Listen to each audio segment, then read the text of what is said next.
വന്ന ഫ്ലൈറ്റ് ആയത്. എന്നിട്ട് ഇതുവരെ എടുത്തിട്ടില്ല.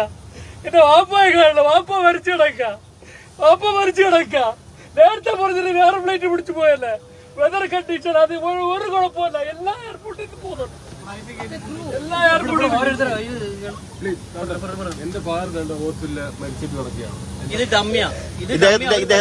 ഇദ്ദേഹത്തിന്റെ വാപ്പ മരിച്ചാണ്.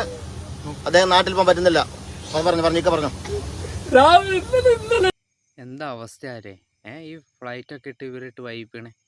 സ്വന്തം അച്ഛൻ മരിച്ചു കിടക്കുക. അതൊന്ന് കാണാൻ പോലും പോവാത്ത.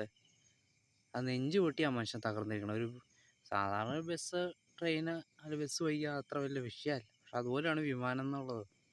എല്ലാത്തിനും തെറ്റുണ്ട്. പക്ഷെ വിമാനത്തെ ഒരുപാട് സ്വപ്നങ്ങളും പ്രതീക്ഷകളും ഒക്കെ ആയിട്ടായിരിക്കും കുടുംബത്തിൻ്റെ ഭാര്യ എടുക്കാൻ വേണ്ടിയായിരിക്കും കുടുംബത്തിനെ രക്ഷപ്പെടുത്താൻ വേണ്ടി വിദേശത്തൊക്കെ പോയി കഷ്ടപ്പെട്ട് ഇവർ ജോലി ചെയ്യണേ.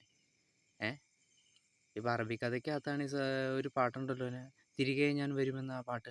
അതിനകത്തൊരു സ്വന്തം മകളുടെ കല്യാണം കൂടാൻ പറ്റാത്ത, സ്വന്തം മകളാണ്, കല്യാണം കൂടാൻ പറ്റാത്തൊരു വാപ്പേനെ അതിനകത്ത് കാണിക്കുന്നുണ്ട്, അച്ഛനെ കാണിക്കുന്നുണ്ട് ആ പാട്ടിനകത്ത് ഓർത്തുകൊണ്ടിരിക്കണേ. അപ്പോൾ അതൊരു സിനിമയായിട്ട് മാത്രം കണ്ടാൽ അത് പ്രവാസികളുടെ ജീവിതം തന്നെയാണ്.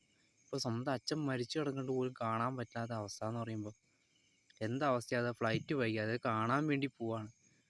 ആ മനുഷ്യനൊന്നും അവസാനമായിട്ടൊരു നോക്ക് കാണാൻ പോലും പറ്റാത്ത അവസ്ഥ. ഇവർക്ക് എന്തിൻ്റെ രീതിയാണ് ഈ ഫ്ലൈറ്റിൽ കയറി എടുത്തിട്ട് ഒരു നമ്മളൊക്കെ സദ്യ ഉണ്ണാൻ പോയി കഴിഞ്ഞ് കഴിഞ്ഞാൽ അവിടെ ചെന്ന് കഴിഞ്ഞ് ഇരുന്ന് കഴിഞ്ഞപ്പോൾ ഇറക്കി വിടുന്ന ഒരു അവസ്ഥ ആലോചിച്ച് പോയി. അതുപോലത്തെ ഒരു അവസ്ഥ. ആ യാത്രക്കാരൊക്കെ 5 മിനിറ്റ് വൈകിക്കുക. ഇതുപോലെയൊക്കെ ഞാൻ 2001 ഡൽഹി ക്ലർക്ക് പരീക്ഷയ്ക്ക് ഇതുപോലെയായിരുന്നു. ഒരു ബസ്സിനാണ് പോയത്. ബസ്സിൽ ഇതുപോലെ പരീക്ഷ എഴുതുന്ന അങ്ങനെ ടൈമിങ്ങിൽ നിൽക്കുമ്പോൾ കുറേ ഒരു bus driver, KSRTC bus driver ബസ്സുകാർ കുറേ നേരം ഇട്ട് വൈപ്പിച്ചു. ആൾക്കാർ സഖിയായിട്ട് ബെല്ലടിപ്പിക്കുകയും ചെയ്തു. അപ്പോൾ ഇതുപോലെ തന്നെ ഈ ആൾക്കാർക്ക് പറഞ്ഞ ക്ഷമ ഇടും. അവരോരോ ആവശ്യങ്ങൾക്ക് വേണ്ടി വന്നിരിക്കുകയാണ്. നിങ്ങൾക്ക് തോന്നിയ പോലെ ഇട്ട് വൈപ്പിക്കാൻ വേണ്ടിയല്ല. അത് കൃത്യസമയത്ത് ഫ്ലൈറ്റ് വരുമെന്ന് പറഞ്ഞാൽ കൃത്യസമയത്ത് ഫ്ലൈറ്റ് വരുന്നു.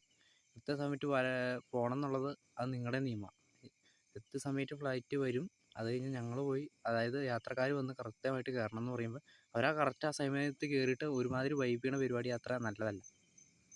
ഇത് വളരെ വളരെ തെറ്റായൊരു കാര്യമാണ്. അത് അനുചിതമാണ്.